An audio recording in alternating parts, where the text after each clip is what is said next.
நிறைய பேர் பார்த்திங்கன்னா இந்த மாதிரி ஸ்லாப்பில் வந்து கீழ் ரேக்கும் மேல் ரேக்கும் பார்த்திங்கன்னா அந்தளவுக்கு யூஸ் பண்ண மாட்டோம். சென்டராக இருக்க ரேக்கில் மட்டும்தான் துணி அடுக்கி யூஸ் பண்ணிப்போம்.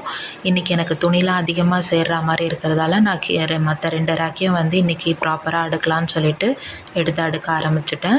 ஏன்னா நான் கீழ் ரேக்கில் பார்த்திங்கன்னா தேவையில்லாத துணியெல்லாம் வந்து மூட்டை மூட்டையாக வச்சுருப்பேன். அதாவது அதெல்லாம் வந்து நான் மேக்ஸிமம் வந்து கால் மிதி துணியாகவும் கைப்பிடி துணியாகவும் யூஸ் பண்ணிக்கலாம்னு சொல்லிட்டு எடுத்து வச்சுருப்பேன். சரி அதையும் ப்ராப்பராக அழகாக எடுத்து வைக்கலாமேன்னு சொல்லிட்டு அடுக்கிட்டு இருந்தேன். கொஞ்சம் யூஸ் பண்ணுற துணியெல்லாம் மட்டும் கீழே வச்சுட்டு தேவையில்லாத துணியை வந்து எனக்கு இன்னொரு ஸ்டோரேஜ் இருக்குது, அதை உங்க கூட நான் ஷேர் பண்ணுறேன், அதில் அடுக்கலாம்னு சொல்லிட்டு பிளான் வச்சுருக்கேன்.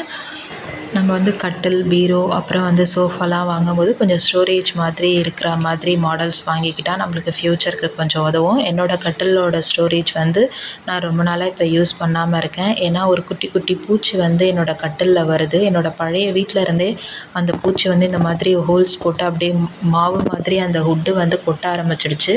அதனால் நான் இந்த ஸ்டோரேஜை ரொம்ப நாளாக யூஸ் பண்ணாமல் இருக்கேன், ஒரு 2 இயர்ஸாக. சரி இன்றைக்கி இதை க்ளீன் பண்ணி இதை திருப்பி யூஸ் பண்ணலான்னு சொல்லிட்டு இருக்கேன். அந்த பூச்சி பார்த்திங்கன்னா சின்னதாக கட்டெறும்பு மாதிரி தான் இருக்கும். ஆனால் அது வந்து நல்ல ஹோல்ஸ் வந்து ஆழமாக போட்டுட்டு போயிடும்.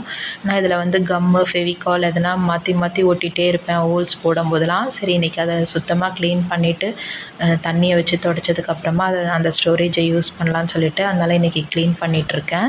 இது என்ன பூச்சின்னு தெரியல. நெக்ஸ்ட் டைம் வந்து அந்த பூச்சியை நான் வீடியோ எடுத்து அனுப்புகிறேன். இதுக்கு என்ன பண்ணணும்னு யாருக்குன்னா சொல்யூஷன் தெரிஞ்சால் எனக்கு கண்டிப்பாக சொல்லுங்கள், ஹெல்ப்ஃபுல்லாக இருக்கும். டஸ்ட்டு வந்து ஹெவியாக பறக்க ஆரம்பிச்சிருச்சு. ஏன்னா அது வந்து வுட்டு கரைஞ்சி வந்ததால் அந்த டஸ்ட்டு வந்து ரொம்பவே முகத்தில் பட்டு தும்பலாகவே இருந்துச்சு. இருந்தாலும் சரி நம்ம இதை கிளியர் பண்ணி எடுத்து வச்சுருவோம், யூஸ்ஃபுல்லாக இருக்கும் இந்த இடம் நம்மளுக்குன்னு பார்க்குறேன். இந்த ஸ்டோரேஜ் பார்த்திங்கன்னா என் பொண்ணு சின்ன வயசுலேருந்தே நான் இந்த ஸ்டோரேஜை காட்ட மாட்டேன். ஏன்னா எனக்கு கொஞ்சம் பயம். சின்ன வயசில் வந்து குழந்தைங்க இதை ஓப்பன் பண்ணிவிட்டு பார்த்துட்டே இருக்கும்போது உள்ளே விழுந்துருவாங்க, அப்படியே மூடிடுமோன்ற பயத்தில் நான் என் பொண்ணுக்கு வந்து இதை சின்ன வயசில் காட்டினதே இல்லை. அவள் நல்லா கொஞ்சம் பெரிய பொண்ணாகி அவளுக்கும் கொஞ்சம் புரிகிற வயசில் தான் வந்து இது இருக்கிறதே நான் அவளுக்கு காட்டியிருந்தேன். இப்படி ஒரு இடம் இருக்காமான்னு அவள் ஷாக்காக இருக்கா. ஆனால் என்னோடய பையனுக்கு வந்து இவ்வளோ சீக்கிரம் தெரிஞ்சிருச்சு. கொஞ்சம் அவன் துருன்னு இருப்பான், பயமாக தான் இருக்குது. இருந்தாலும் சொல்லியிருக்கோம், உள்ளே போயிட்டேன்னா அப்படியே மூடிடுவேன், மூச்செல்லாம் முட்டும் புகன்னு சொல்லி தான் வச்சுருக்கோம்.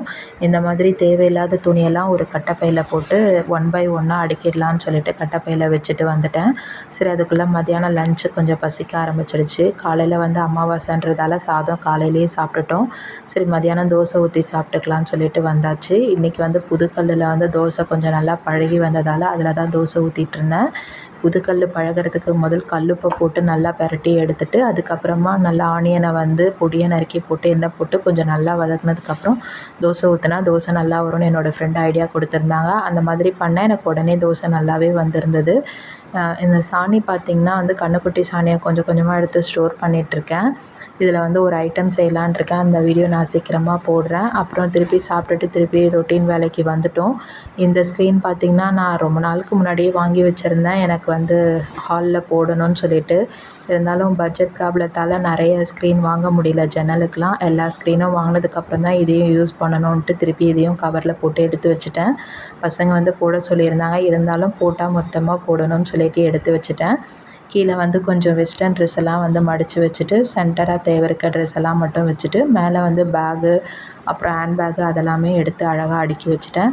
இந்த வீடியோ உங்களுக்கு பிடிச்சிருந்தா என்னோடய சேனலை சப்ஸ்கிரைப் பண்ணிக்கோங்க.